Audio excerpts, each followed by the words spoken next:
दिल्ली के न्यू अशोकनगर में एक बार फिर डर और खौफ का माहौल है। हर गली, हर चौराहे पर आजकल सिर्फ एक ही चर्चा है कि डीडीए और एमसीडी की जॉइंट टीम इलाके में किसी बड़े एक्शन की तैयारी कर रही है।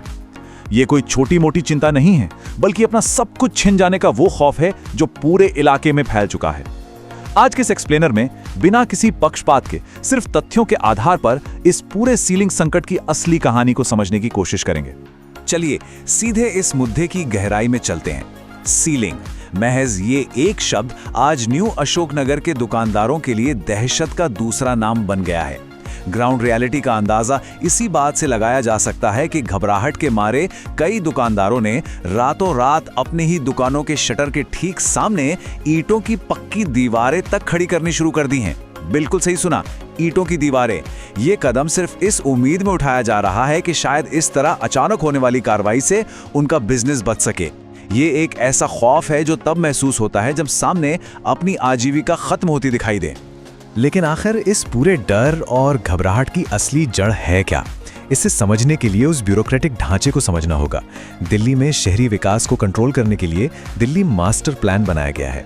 इस फ्रेमवर्क के हिसाब से कई रेजिडेंशियल इलाकों में कमर्शियल दुकानें चलाना सीधे तौर पर नियमों के खिलाफ माना जाता है, और जब भी कोर्ट या कोई मॉनिटरिंग कमेटी इस मास्टर प्लान के आधार पर कार्यवाही का आदेश देती है तो प्रशासन पूरी ताकत से हरकत में आता है। नतीजा, तुरंत एक्शन, शटर पर ताला, और एक ही झटके में किसी का चलता फिरता बिजनेस हमेशा के लिए खत्म।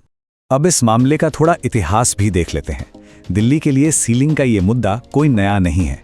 साल 2006 में जब पहली बार बड़े पैमाने पर सीलिंग ड्राइव शुरू हुई थी, तब भी पूरे शहर में हाहाकार मचा था।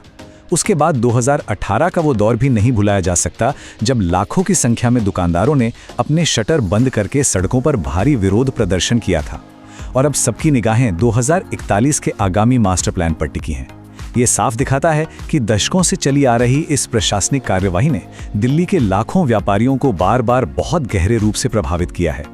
और ये स्थिति बहुत ही शानदार तरीके से दर्शाती है कि जब कागजों पर कमर्शियल एक्टिविटी या अवैध निर्माण जैसे भारी भरकम शब्दों का इस्तेमाल होता है, तो जमीन पर उसका असली इम्पैक्ट क्या होता है। यहाँ बड़े कॉर्पोरेट दफ्तरों या मल्टीनेशनल कंपनियों की बात नहीं हो रही है। बात उन छोटी माइक्रो इकोनॉमीज की हो रही है जो साधारण परिवारों को पालती हैं। एक मोबाइल रिपेयर की छोटी सी दुकान, मोहल्ले का किराना स्टोर, हार्डवेयर की दुकान, या फिर सड़क किनारे लगने वाले कपड़ों की स्टॉल। हजारों परिवारों की रोजी रोटी, बच्चों की पढ़ाई, सब कुछ इन्हीं पर टिका है। सीलिंग का सीधा मतलब है इन परिवारों के सर्वाइवल पर एक बहुत बड़ा प्रहार। अब इस पूरे मामले में सरकार और एमसीडी का क्या पक्ष है, उसे भी बिल्कुल निष्पक्ष रूप से देखना जरूरी है। प्रशासन के आधिकारिक बयानों पर गौर करें तो उनका स्पष्ट कहना है कि अभी डरने की कोई बात नहीं है। इलाके में केवल सर्वे और अवैध निर्माणों की जांच की जा रही है। आधिकारिक तौर पर अभी किसी बड़े एक्शन या सीलिंग ड्राइव की घोषणा नहीं की गई है। लेकिन समस्या ये है कि इस बयान से स्थानीय व्यापारियों को कोई खास राहत नहीं मिल रही है। उनके मन में गहरा संदेह बैठ गया है कि ये सर्वे दरअसल सीलिंग शुरू करने से ठीक पहले का ही एक कदम है। इसी भारी अनिश्चितता के बीच दिल्ली के तमाम व्यापारी संगठनों ने प्रशासन के सामने एक अपील रखी है। व्यापारियों की ये साफ मांग है कि जब तक नया मास्टर प्लान 2041 पूरी तरह से लागू नहीं हो जाता और नए नियम स्पष्ट नहीं हो जाते, तब तक ऐसी किसी भी सीलिंग या तोड़ने की कार्रवाई पर तुरंत रोक लगाई जाए। व्यापारी असल में इस मांग के जरिए अपने परिवारों के लिए थोड़ा वक्त मांग रहे हैं। वो चाहते हैं कि उनकी आजीविका को रातों रात खत्म करने के बजाय उन्हें एक सुरक्षित विकल्प दिया जाए। फिलहाल पूरा बाजार इसी अनिश्चितता के साए में अटका हुआ है, और इसी डर ने जनता के मन में भारी गुस्सा और कई ऐसे तार्किक सवाल पैदा कर दिए हैं जिनका जवाब फिलहाल किसी के पास नहीं है। सबसे बड़ा और तीखा सवाल तो यही है कि अगर ये निर्माण या ये दुकानें सच में अवैध थीं, तो इतने सालों तक अलग अलग सरकारी विभागों ने उनसे टैक्स और अन्य शुल्क क्यों वसूले। और दूसरी बात, अगर कोई व्यक्ति 10-20 साल से अपना बिजनेस चला रहा है, तो क्या अचानक एक दिन आकर उनके आय के साधन को हमेशा के लिए नष्ट कर देना न्याय संगत है? ये अब सिर्फ एक कानूनी मामला नहीं रह गया, बल्कि ये परिवारों के भविष्य से जुड़ा एक बहुत बड़ा भावनात्मक मुद्दा बन चुका है। तो सबसे अहम बात यह है कि इस पूरी बहस में कोई एक सीधा सीधा ब्लैक एंड व्हाइट जवाब नहीं है।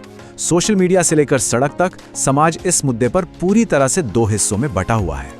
एक तरफ वो आवाजें हैं जो मजबूती से मानती हैं कि शहरों का विकास सख्त नियमों के तहत ही होना चाहिए और अवैध निर्माण को हर हाल में हटाया जाना चाहिए ताकि शहर बेहतर और व्यवस्थित बन सके।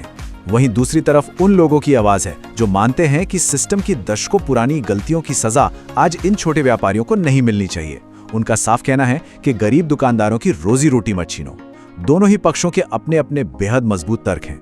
इस पूरे एक्सप्लेनर के अंत में यह चर्चा एक बेहद गहरे और अनसुलझे सवाल पर आकर रुक जाती है। ये सवाल सिर्फ न्यू अशोकनगर का नहीं, बल्कि पूरे देश के हर बढ़ते हुए शहर का है। दिल्ली आने वाले समय में अपने सख्त अर्बन प्लानिंग के नियमों और छोटे व्यापारियों के सर्वाइवल के बीच आखिर कैसे संतुलन बनाएगा? क्या नागरिक प्रशासन के नियम ज्यादा अहम हैं या उन नियमों की वजह से अचानक सड़क पर आ जाने वाले इंसानों का जीवन? ये एक ऐसी जटिल और चुनौतीपूर्ण वास्तविकता है जिस पर बहुत गहराई से विचार करने की जरूरत है। आज के इस विश्लेषण में बस इतना ही।